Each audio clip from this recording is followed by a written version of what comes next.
আসসালামু আলাইকুম। আজকে আমি দেখাতে চলেছি গ্রাম্য স্টাইলে বাঁধাকপি রেসিপি। তবে চলুন শুরু করা যাক। আমি এখানে টাটকা আস্ত একটি বাঁধাকপি নিয়ে নিয়েছি। এটি আমি একটি বটির সাহায্যে কেটে নিব, একদম যেটাকে বলে সরুভাবে বা ভুজুরি আমাদের এলাকার ভাষা, এরকম গজি গজি করে কেটে নিব। এরকম করে আমি পুরো বাঁধাকপিটা সুন্দর করে কেটে নিব।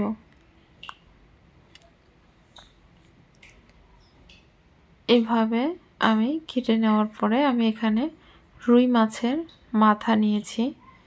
রুই মাছের মাথাগুলো মাঝখান দিয়ে ভাগ করে আমি পরিষ্কারভাবে ধুয়ে লবণ, হলুদ, মরিচ, ধনে গুঁড়ো নিয়ে মেখে নিব। এরপর একটি কড়াইয়ে গরম হওয়ার পরে আমি কিছুটা তেল দিয়ে এই মাছগুলো আস্তে আস্তে ছেড়ে দিব। এরপর উল্টিয়ে পাল্টিয়ে আমি মাছগুলো সুন্দর করে ভেজে নিব। এরপর যে আমার মাছগুলো এভাবে ভেজে নেওয়া হয়ে গেছে। মাছের মাথাগুলো আমি একটু কড়া করে আবার কিছুটা হালকা করে দুইভাবে ভেজে নিয়েছি। দুটো পেঁয়াজ এবং কিছু কাঁচামরিচ কেটে রেখেছিলাম, এগুলো আমি ওই একই কড়াইয়ে আমি ভালো করে উল্টিয়ে পাল্টিয়ে তেলের মধ্যে আরেকটু তেল দিয়েছিলাম, এরপর ভেজে নিব। এরপর আমি এটার ভিতর যখন হালকা হালকা লাল রং আসবে, একদম সম্পূর্ণ ভাজা হবে না, সেই সময় আমি দুটো তেজপাতা এবং দুটো শুকনো মরিচ চিড়ে দিব। এতে খাবারটা আর বেশি মজা হবে, মানে ফ্লেভারটা ভালো আসবে। আমার তো শুকনো মরিচ দিলে তেলের মধ্যে সেই খাবারটা খেতে একটু অন্যরকম মজা লাগে। আপনারা দেন নাকি বলবেন অবশ্যই কমেন্টে। আমি আমার মতো করে রান্না করার চেষ্টা করেছি, আপনাদের দেখানোর চেষ্টা করেছি। আমাদের গ্রাম্য স্টাইলে এভাবে রান্নাটা হয় আর কি, আমি সেভাবে দেখাচ্ছি। এই বাঁধাকপির রেসিপিটা যদি কেউ এভাবে রান্না করেন দেখবেন অনেক মজা হবে। এরপরে যখন লাল লাল হয়ে যাবে তখন আমি পরিমাণ মতো জিরে এবং রসুন বাটা এখানে ইউজ করেছি। এরপর এটা আমি ভালো করে তেলের সাথে মিক্সড করে নিয়েছি। এরপর আমি এখানে পরিমাণ মতো পানি দিয়ে দিব, যেহেতু আমার এখানে মশলা কষানো শেষ। এভাবে তেলের মধ্যে এবার পানি দিয়ে ভালো করে আরও কষিয়ে নিব পুনরায়, কারণ মশলা কষানোর মধ্যে খাবারের স্বাদটা কিন্তু বজায় থাকে। যে ভালো করে মশলা কষাতে পারবে তার খাবার তত মজা হয়।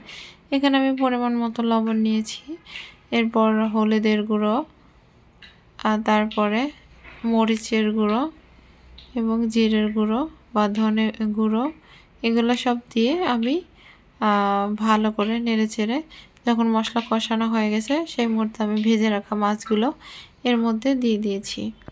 এ পর্যায়ে ভালো করে আমি নেড়েচেড়ে নিয়েছি।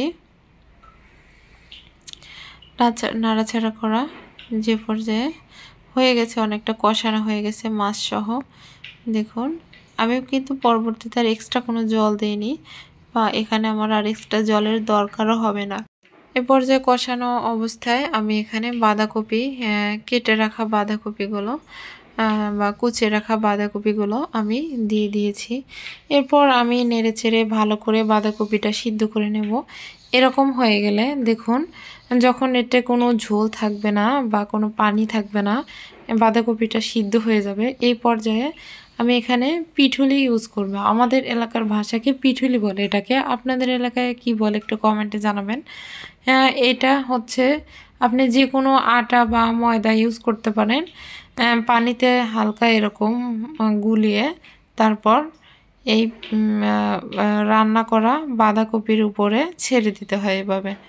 এভাবে ছেড়ে দেওয়ার পর এটা ভালো করে নেড়ে ছেড়ে 2 মিনিট জাল করে নিলেই রান্না কমপ্লিট হয়ে যাবে। দেখুন এ পর্যায়ে আমার রান্না শেষ।